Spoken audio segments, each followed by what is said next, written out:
Hey everyone, welcome back to another episode of Divine Duchess, Self-Love, A Personal Journey. And I welcome you back to sharing more of my thoughts, my insight on this journey that I've been on. And I thank you for tuning in and listening. And I ask that you like and subscribe and share this message with whomever you may feel, even with yourself or someone you love, that could take a little insight from this. Anyway, I'm here watching, I don't know if you guys watch this show called BMF, and there's two things going on in this episode. I think this is the last episode for the season. And if anyone has been watching it, you know the story of these two dope dudes in their family story. Anyhow, one of the storylines is the mother and the father. And the father, he cheated, and the mother, she winds up meeting some other dude. Anyway, she winds up divorcing the father, and she goes and runs off to see this dude that she's been holding out from sleeping with because she's still married. She goes over there. She's not married to him. She go over there. She sleeps with him after he's been trying to get the cookie for I don't know how long he's been pursuing her, trying to get her to sleep with him and leave her husband. Now she done divorced the dude legitly and signed the papers. She makes a beeline straight for this dude, sleeps with him. They wake up the next day or whatever, and she's like, oh, I've never felt like this. I could get used to this type of, and he's like, yeah, I can do all X, Y, and Z. Now the dude decides, he sits up and says, I got something to tell you.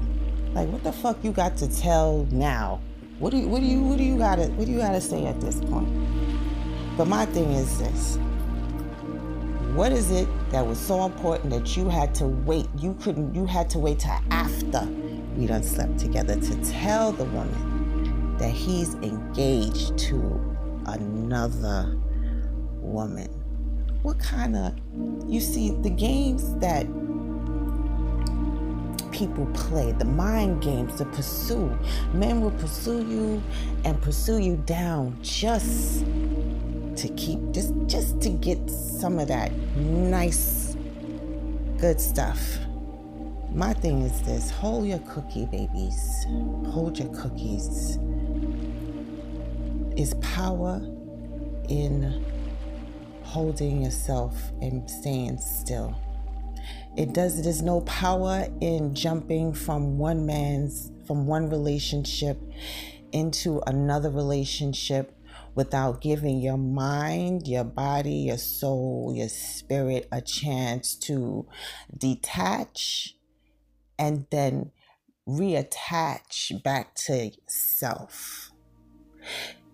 We all have a desire to be wanted, to be loved, to be seen, to be heard.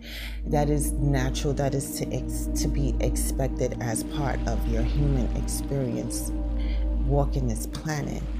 And not all of us get to experience all of those aspects of ourselves because we allow others outside of ourselves to mirror us or to show us what we're missing, what we desire that's within ourselves that we already have.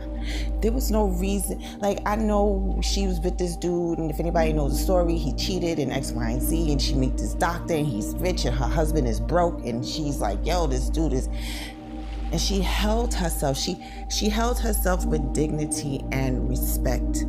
She honored her relationship with her husband. She honored her relationship with her family. And then she takes that honor and she's holding it. And she's like, okay, now this guy, this is for real. And she goes and she sleeps with him. And to turn around and to get that shit thrown in her face, that feeling is unbearable. And I was saying to myself, nah, you shouldn't even be in a bed with this dude. This was a point where you need to get with yourself. You need to get with God.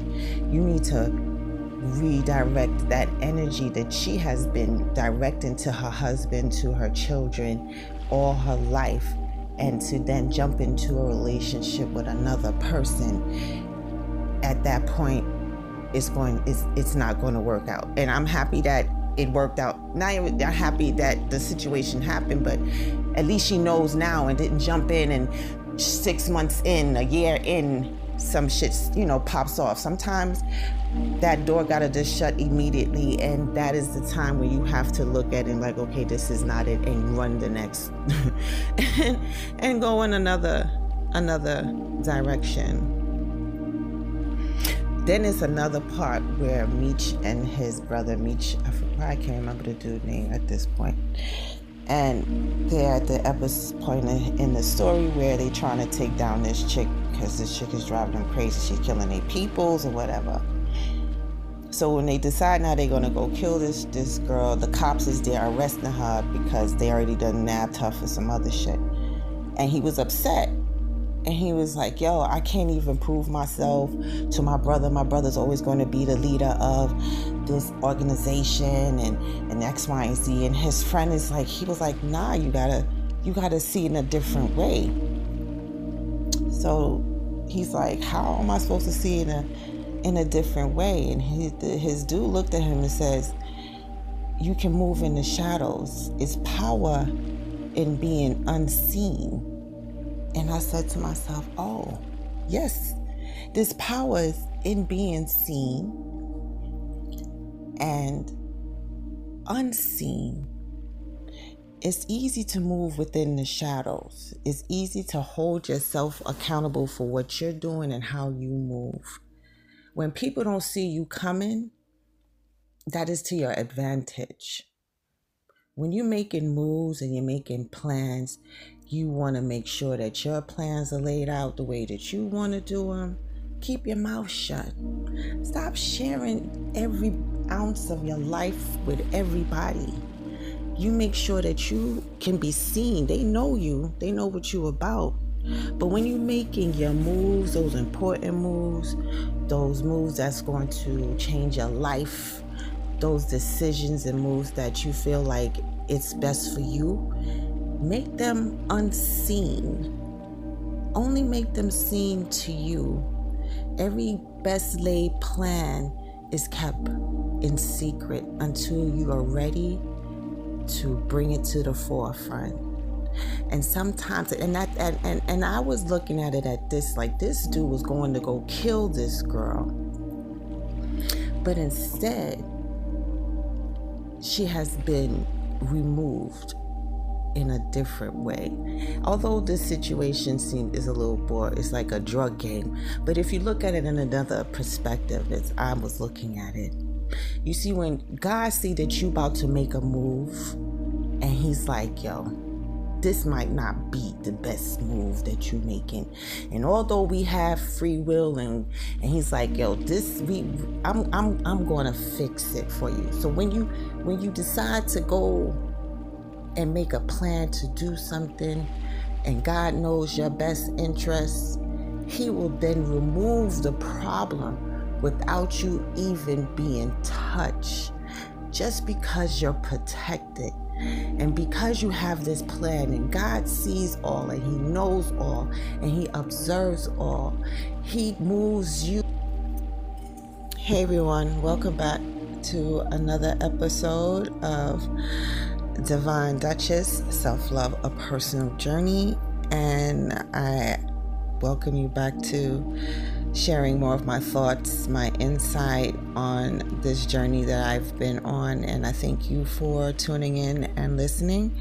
And I ask that you like and subscribe and share this message with whomever you may feel, even with yourself or someone you love, that could take a little insight from this. Anyway, I'm here watching, I don't know if you guys watch this show called BMF, and there's two things going on in this episode. I think this is the last episode for the season, and if anyone has been watching it, you know the story of these two dope dudes and their family story. Anyhow, one of the storylines is the mother and the father. And the father, he cheated, and the mother, she winds up meeting some other dude. Anyway, she winds up divorcing the father, and she goes and runs off to see this dude that she's been holding out from sleeping with because she's still married.